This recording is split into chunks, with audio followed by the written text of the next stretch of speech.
Hey, everybody, off the Mike Sports Network here. Cavs fans, this is a safe space. Allow me to let you into my therapy session and maybe offer some healing for you after what, in a lot of people, and I've texted a couple of my friends from Cleveland saying that this is one of the worst losses that they can remember because Cleveland, for anybody who knows, has dealt with soul sucking and just, absolute heart wrenching losses. That's all they've ever known. And this right here was about as, heart wrenching as you're going to get. I felt like I got stabbed in the heart about 15 times at the end of this thing. So let's talk about it here. And then I've got some silver linings here that we can maybe talk about in this video or in another video further down the line. So Cavs, I mean, man, it's just like, listen, I'm still trying to look at the box score and figure out how the Cavs were up by 20 in this game multiple times. They were up. Let me give you guys an idea of where this thing was. With 57.1 seconds to go, the Cavs were up 119 to 112. In the last 57 seconds of this game, the Indiana Pacers scored 8 points, the Cavs scored none.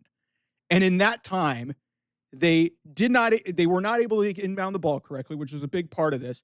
They also missed two crucial free throw blockouts and could not secure a defensive rebound. That led to Aaron Nesmith's putback dunk. And then, obviously the rebound, and then they couldn't defend, and Ty Jerome got crossed up and, Tyrese Halliburton ended up hitting a great freaking shot. It's like, what more can you say about this situation? It's just like, there's a lot of ways you can go with this. Kenny Atkinson after the game said that they were just out of gas, and that's what it looked like to me, especially near the tail end of the fourth quarter. Donovan Mitchell was just taking shot after shot after shot. Ty Jerome was worn down. He played probably his worst game as a Cav. Max Strus, Jared Allen was outstanding in this game. And, they had contributions from everywhere, but it was all hands on deck. And this is what happens when you got three of your top seven guys not playing. And I'm not going to be one of these dipshits who's going to call Darius Garland, DeAndre Hunter, or Evan Mobley soft. You try being an NBA player and having to move around and be as active as you can and trying to play with a bum toe or a dislocated thumb or a rolled ankle. Guys, the NBA is as skilled as it has ever been. The Indiana Pacers were putting this team in a blender terms of. So do you think that putting a compromised, any one of those three guys on defense, that they would have played any better? They probably would have been a detriment to the team. So that's part of it. But as I came on here and ripped into the Oklahoma City Thunder, and I got to be fair, and I got to rip my own team, the Cavs, because what their collapse was, a combination of strategic moves, which was the fouling, and then, some just bonehead mistakes. This was all just mental and just a complete like molting, complete, just absolute, just melt of epic proportions. Like I've never seen, like we saw what Indiana did almost the exact same thing to Milwaukee in Game 5. Where it was like, what was it? Like it was like a 7-point deficit in the last, 40 seconds.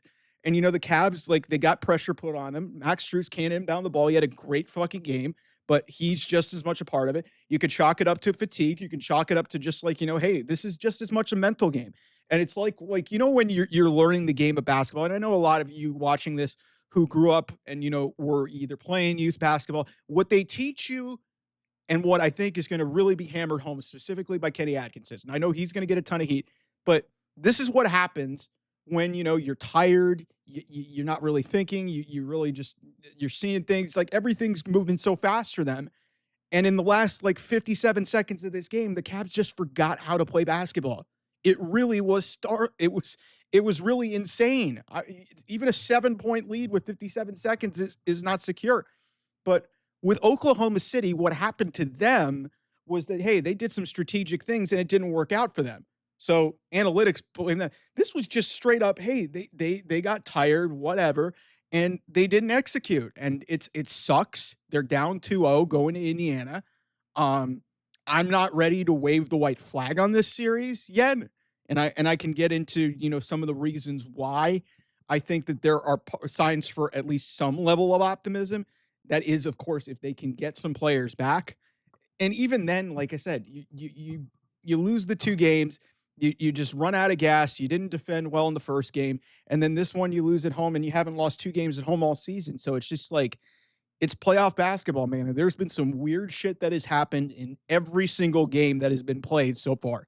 The all the games, and this was the first game 2 of the second round series.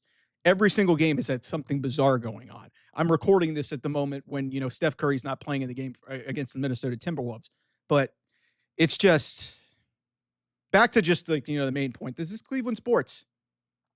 What'd you expect was going to happen? I said it in a social media post. You can go follow me at Off the Mic 28. I put it in a video.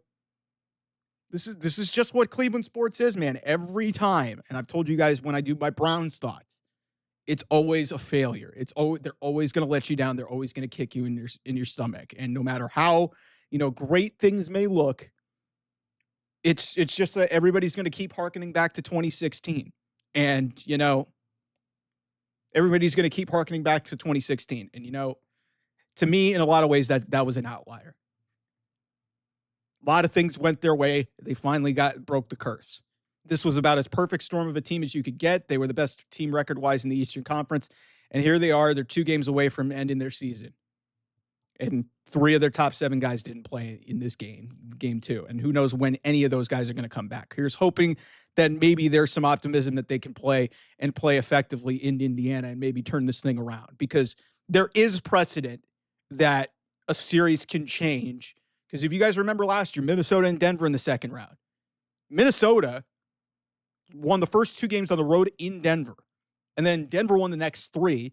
And then Minnesota ended up winning the last 2, including the last one in Denver, to ultimately win the series and advance to the Western Conference Finals. I'm not saying that that's going to happen, but I want people to just understand that, like, just because this was about as gut-wrenching of a loss as you could possibly have, Kenny Atkinson said it after the games. They were out of gas.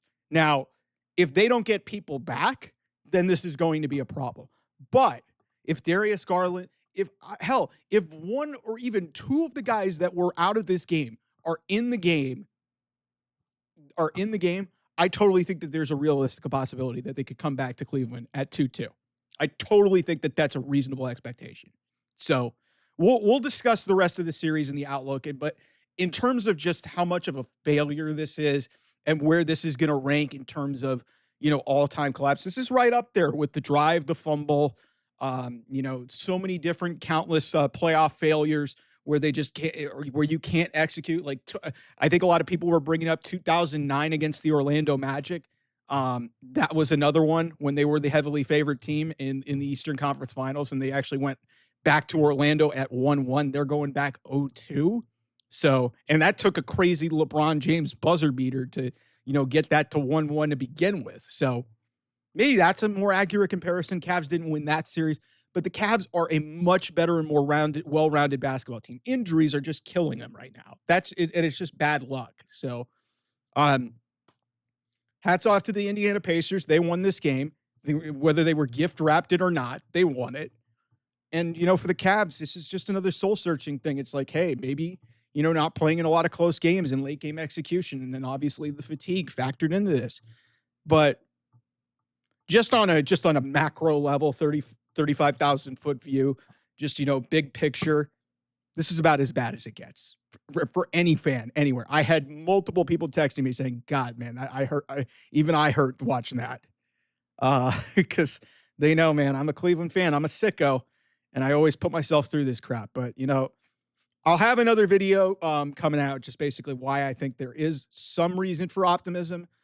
It's obviously up to debate whether, it's going to depend on if, DeAndre Hunter's healthy and, Darius Garland's healthy and Evan Mobley's healthy. We'll see. They weren't good enough to go in this game. Maybe a couple extra days in a travel day will help them. But we'll see. Anyway, thanks so much for watching. I'll see you guys soon. Bye-bye.